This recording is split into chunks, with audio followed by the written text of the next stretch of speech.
வணக்கம். நேற்று முழுவதும் பார்த்தோம் தமிழக அரசியலில் ஒரு பரபரப்பான ஒரு சூழ்நிலை நிலவிட்டு இருந்துச்சு. அதுக்கு என்ன காரணங்கிறது உங்களுக்கும் தெரியும். என்னன்னு பார்த்தீங்கன்னா, கூட்டணி சம்மந்தமான ஒரு பேச்சுவார்த்தை முடுக்கி விடப்பட்டிருந்துச்சு. அதாவது அதிமுக தரப்பில் பாமகட்டையும் தேமுதிகவட்டையும் ஒரு பேச்சுவார்த்தை நடத்தப்படுறதா தகவல் வெளியாச்சு. ரொம்ப பரபரப்பாக இருந்துச்சு. காலை முதல் பார்த்தீங்கன்னா, இவர் அவரை சந்திக்காரு, இவர் இவங்களை சந்திக்கிறாங்க அப்படிங்கிற மாதிரிலாம் பேசிட்டாங்க. பாமகவுடைய கார் கிரீன்வே சாலையில் அமைச்சர்கள் இருக்கிற இடத்துல அதிமுக பொதுச் செயலாளரும் இப்போ எதிர்க்கட்சி தலைவருமான எடப்பாடி வீட்டு முன்னால் நிற்கிது அப்படிங்கிற மாதிரிலாம் ஒரு தகவல் பரவி வெறும் பரபரப்பு சுட்டை ஏற்படுத்திட்டு, ஏன்னா அதிமுக கூட்டணியில் பாமகவும் தேமுதிக இணைந்த மாதிரிலாம் தொலைக்காட்சியிலலாம் செய்திகள்லாம் பரப்பியிருந்தாங்க. அது காமெடியாகவும் சொல்ல முடியாது. ஒரு செய்திகள் அசம்சன் செய்தி தான் இந்த எலெக்ஷன் காலத்துக்கு முக்கியமான செய்தியாக பார்க்கப்படும். அந்த வகையில் கூட்டணிக்கு பேச்சுவார்த்தைக்கான ஒரு மும்முரமாக இது பார்க்கப்பட்டுச்சு. ஆனால் அதன் பிறகு பார்த்தீங்கன்னா அடுத்தடுத்து மறுப்புகள் வர தொடங்கிச்சு. பாமக முதல்ல ஒரு மறுப்பு வந்துச்சு, தேமுதிக ஒரு மறுப்பு. தேமுதிக என்ன சொல்லிட்டாங்கன்னா, தேமுதிக பாசாதி அவர்கள் என்ன சொன்னாங்கன்னா, எங்கிட்ட யாரும் எந்த ஒரு பேச்சுவார்த்தை நடத்தலை, நாங்கள் எங்கிட்ட எல்லா கட்சியுமே பேசிகிட்டு இருக்காங்க, நாங்கள் பேசிகிட்டு இருக்கோம், மற்றபடி இன்றைக்கி யாருமே எங்கிட்ட நாங்கள் பேசலை அப்படிங்கிற மாதிரி ஒரு தகவல் சொன்னார்.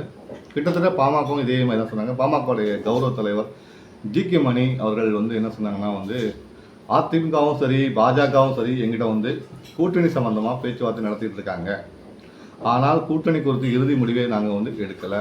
இதுக்கான இறுதி முடிவை கட்சியுடைய மாவட்ட செயலாளர் கூட்டத்தில் தான் எடுக்கப்படும். அதன் பிறகு கட்சியுடைய நிறுவனர் எங்கள் டாக்டர் ஐயா அவர்கள் தான் முடிவு சொல்லி கூட்டணி யாருடன் கூட்டணி சேரலாங்க சம்மந்தமாக முடிவு அறிவிப்பார். ஒரு நல்ல முடிவாக அவர் தெரிவிப்பார். அது வரைக்கும் அவர்களுடைய செய்திகள்லாம் இவங்களுக்கு அடிப்படையில் நீங்கள் போடுறதா அப்படிங்கிற மாதிரி அதுக்கு ஒரு முற்றுப்புள்ளி வச்சுட்டு போயிட்டார். ஆனால் நெருப்பு இல்லாமல் புகையாதுங்க மாதிரி மறைமுக பேச்சுவார்த்தை நடத்தாலும் சரி, நேர்முக பேச்சுவார்த்தாலும் சரி, இப்போ உள்ள சூழ்நிலையில் வளர்ந்துவிட்ட சமூகத்தில் தொலைத்தொடர்பு காலத்தில் லைட்டாக பேசினாலே வெளியில் வந்துடும்.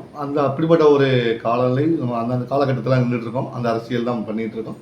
அதனால் இதுக்கிட்ட வரும் காலகட்டங்களில் பேச்சுவார்த்தை முடிந்து யாருடன் கூட்டணி சேருவாங்க சம்மந்தமாக நம்ம முழுசாக அரசலாம். ஏற்கனவே நம்ம இலக்காரில் சொன்ன மாதிரி அதிமுக பாஜகவோட தான் ரெண்டு கட்சிகளுமே பேசிகிட்டு இருக்காங்கிறது கிட்டத்தட்ட உறுதியாகிடுச்சு. ரெண்டு கட்சியில் ஒரு கட்சியில் அவங்க இணையப்படுறாங்க. தமாகோடைய நிலையும் இதுதான். தமாகவும் அதே மாதிரி தான் அதிமுகவா அல்லது பாஜகவா இந்த மாதிரி ஒரு நிலையில் இருக்காங்க. அதுக்கிடையில் அவங்க சைக்கிள் சின்னத்தை கேட்டு தேர்தல் ஆணையத்தை ஒரு கடிதம் கொடுத்துருக்காங்க. ஏன்னா போன தடவை அவங்களால சைக்கிள் சின்னத்தை வாங்காமல் தென்னந்தோப்பு சின்னத்தில் நின்று வெற்றி வாய்ப்பை இழந்துட்டாங்க. இந்த முறை 96 தமாக உருவான போது டயத்தில் ரஜினிகாந்த் ஆதரவோட சைக்கிள் சின்னத்தை வாங்கி இந்த முறை எலெக்ஷனில் நிற்கலாங்கிறது ஜிகே ஒரு எண்ணமாக இருக்குது. சரி, மீண்டும் பாமக வருவோம். சரி, பாமகவில் இப்போ நம்ம முக்கியமாக சொல்ல வேண்டிய விஷயம், நம்ம இன்னைக்கு பேச வேண்டிய விஷயம் என்னென்னா, பாமக ஆரணி நாடாளுமன்ற தொகுதியில் பாமக வேட்பாளராக போட்டியிடுவர் இவரா அப்படின்னு ஒரு தகவல் வெளியாக இருக்குது. அது யார் உங்களுக்கு தெரியுமா? அது யாருன்னு பார்த்தீங்கன்னா, முன்னாள் மத்திய மந்திரி, ரயில்வே துறை மந்திரியாக இருந்து பல சாதனைகள் படைத்த திரு ஏ.கே. மூர்த்தி அவர்கள். திரு ஏ.கே. மூர்த்தி அவர்கள் ஆரணி தொகுதியில் வேட்பாளராக நிறுத்தப்படலான்னு ஒரு தகவல் வெளியாக இருக்குது. அதனால் ஆரணி தொகுதியை குறிப்பிட்டு பாமக ரெண்டு கூட்டணி கட்சிகளுக்குமே பேசி வராங்க. ஏதாவது ஒரு கூட்டணி தேர்வு செய்வாங்க. அந்த கூட்டணியில் வரும்போது ஆரணி தொகுதியை அவங்க கேட்டு வாங்குவாங்கன்னு சொல்லப்படுது. ஆரணி தொகுதியை ஏன் வாங்குறாங்கன்னு பார்த்தீங்கன்னா, ஆரணி தொகுதியில் பார்த்தீங்கன்னா கடந்த 2014ஆம் ஆண்டு ஏ.கே. மூர்த்தி அவர்கள் போட்டியிட்டு சுமார் 2 லட்சத்துக்கு மேலே வாக்குகள் வாங்கியிருக்காங்க. பாமகக்கு ஏற்ற தொகுதின்னு சொல்லலாம். இன்னொரு விஷயம், காங்கிரஸுக்கும் ஒரு ஏற்ற தொகுதி, திமுகவும் ஏற்ற தொகுதி, அதிமுகவும் ஒரு ஏற்ற தொகுதியாக இருந்தாலும் பல்வேறு மற்றவர்கள் வசிக்கும் போது கூட்டணி கட்சிகள் யார் போல வெற்றி போட்டியிட்டாலும் வெற்றி பெறக்கூடிய ஒரு தொகுதியாக பார்க்கப்படுது. அதிமுக திமுக மாறி மாறி வரும்போது அந்த கூட்டணி கட்சிகள் தான் வெற்றி பெற்றிருக்கு. அதனால் இந்த அடிப்படையில் பார்க்கும்போது நல்ல ஒரு தொகுதியாக பார்க்கப்படுது. பாஜகவுக்கும் சமீப காலமாக இங்கே செல்வாக்கு அதிகரிச்சிருக்கு. அதனால் இங்கே போட்டிகள் பார்த்திங்கன்னா கணிசமாகவே கொஞ்சம் அதிகமாகவே இருக்குன்னே சொல்லிக்கலாம். ரொம்ப ஹெவியாகவே இருக்கும். அந்த அடிப்படையில் இந்த தொகுதியை எல்லாம் புரிவிக்கிறாங்க. தற்போது இந்த தொகுதி யாருக்கு பக்கம் இருக்குன்னா, திமுகவுடைய வசமாக தான் இருக்குது. திமுக கூட்டணி வசமாக இந்த தொகுதி இருக்குது.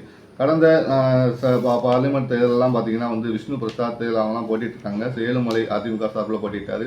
செந்தமிழ் அமமுக, தமிழரசி நாம் தமிழர் கட்சி, சாஜி மக்கள் நீதிமையெல்லாம் தேர்தலில் போட்டிட்டாங்க. இருந்தாலும் பார்த்திங்கன்னா அந்த தேர்தலில் விஷ்ணு பிரசாத் அவர்கள் வெற்றி பெற்றார். அந்த 2019ஆம் தேர்தல் நடந்த தேர்தலில்.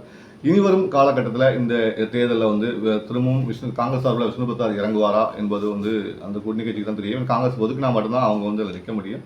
இல்லை திமுகவை நேரடியாக கலங்காண்டாங்கிற பற்றியும் நம்ம யோசிக்க வேண்டியிருக்கு. ஏன்னா திமுக இதுக்கு முன்னால் பார்த்திங்கன்னா 2014 சிவானந்தம் என்பவர் நின்றுருக்காங்க.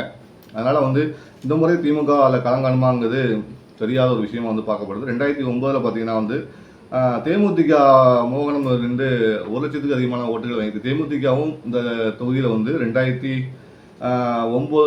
பார்லிமெண்ட் தேர்தலில் வந்து 1,00,000க்கு மேலே வாக்குகளை வந்து வாங்கியிருக்காங்க. பாமக இயக்கமொத்தி 2,00,000 ஓட்டு வாங்கியிருக்காங்க. கிட்டத்தட்ட இவங்க சேர்த்தாலே 3,00,000 ஓட்டுகளை வந்துடுச்சு. அதனால் வந்து கூட்டணிகள் பலமாகும் போது தான் வெற்றி வாய்ப்புகள் வந்து உறுதியாக சொல்லப்படும். நேரம் காலம் கூடி வரும்போது தான் இதுவும் சொல்லப்படும். ஆரணி தொகுதி யாருக்குங்கிறது வந்து இனிவரும் காலங்களில் மலசலாம். தற்போது முதற்கட்ட நம்முடைய பார்வையில் வந்து ஆரணி தொகுதியில் பாமக போட்டியிடலாம் என்ற தகவல் தான் சொல்லப்படுது. தொடர்ந்து நம்ம அரசியல் பேசுவோம். நான் உங்கள் பேனாக்காரன். நன்றி.